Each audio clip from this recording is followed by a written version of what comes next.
আমরা একদিকে যেরকম দেখতে পাচ্ছি যে ইরানে এবার শক্ত আঘাত আনবে, এটা তো মানে ট্রাম্প বলেছেই। কিন্তু ট্রাম্পের দেখা গেল যে ট্রাম্পের মানে তাদের ক্ষেপণাস্ত্র, আহ মানে ক্ষেপণাস্ত্রের যে সংকট, সেই সংকটটাও অনেকটা বেড়েছে। আপনি নিশ্চয়ই দেখেছেন নিউজটা যে যৌথ বাহিনীর প্রধান কেই, উনিও কিন্তু এই বিষয়ে বেশ উদ্বেগ রাখছেন। আর তাছাড়া নেতানিয়াহু মনে হয় এখনো মানে যুক্তরাষ্ট্রে আছে, আমি যতটুকু যদি ভুল না করে থাকি নেতানিয়াহু আছেন, ওনার সাথেও তো আলোচনা চলছে। তো আবার যেটা বলা হয়েছে যে হরমুজ প্রণালী তো মানে ইরান তো এটার ছাড়বে না, সেটা আবারও কেন বলতে হচ্ছে ইরানকে। আবার যুক্তরাষ্ট্র এবং ইরানের আলোচনা চলমান, পাকিস্তান যে এই কথাটা বলছে, এই কথাটার ভিত্তি কি?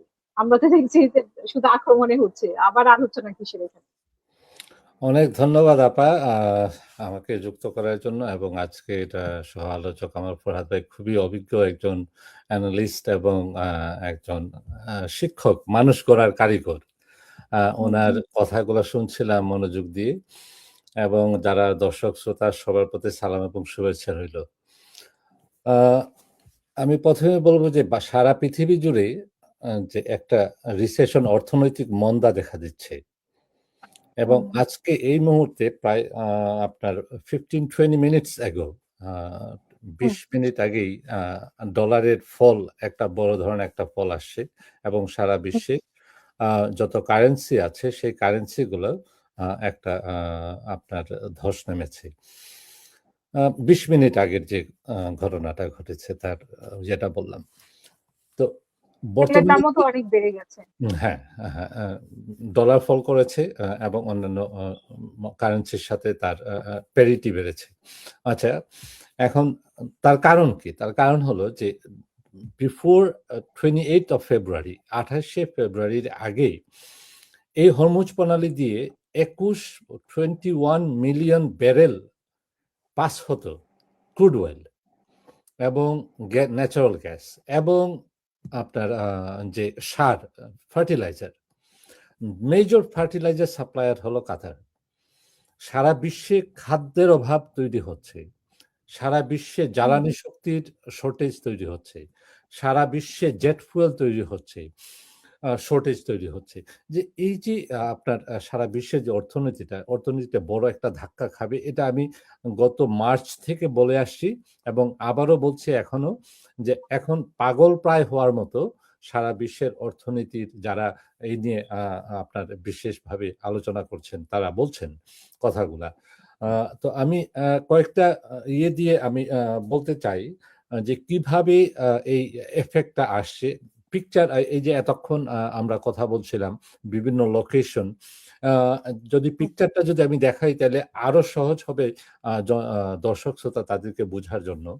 আমি একটু একটা স্ক্রিন শেয়ার করতে চাচ্ছি আপা, সেই স্ক্রিন দিয়ে আমি আপনার শেয়ার করব।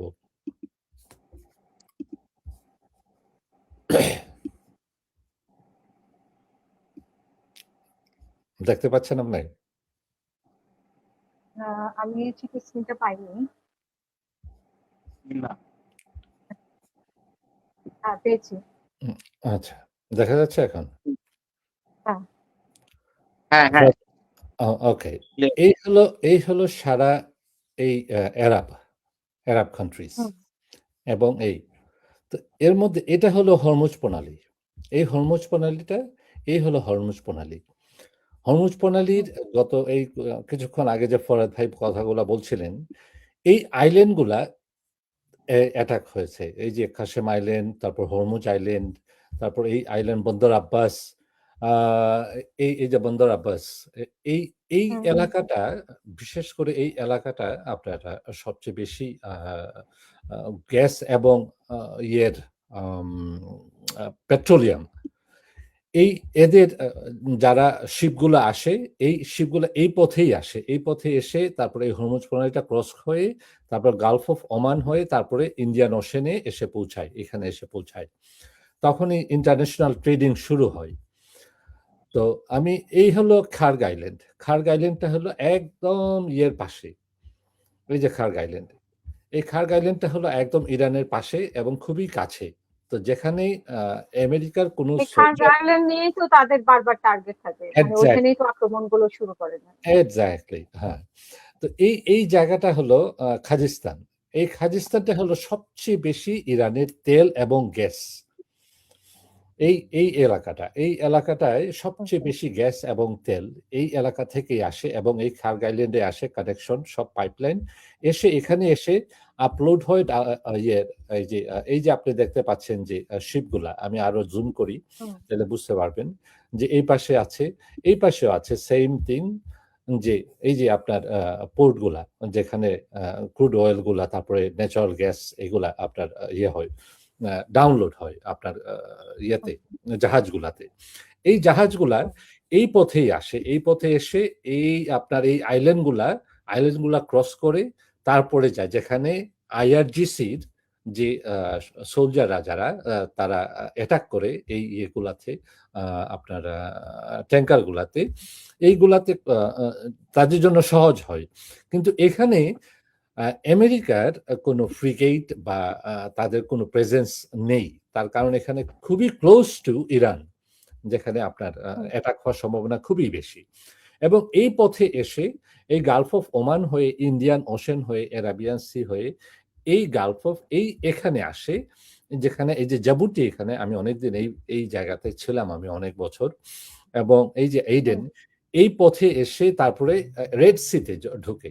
কিন্তু এখানে এসে আরেকটা বাধা পায়, তার কারণ হলো হুতিরা এই অর্ধেক ইয়েমেনের এই অঞ্চলটা হুতিদের কন্ট্রোলে।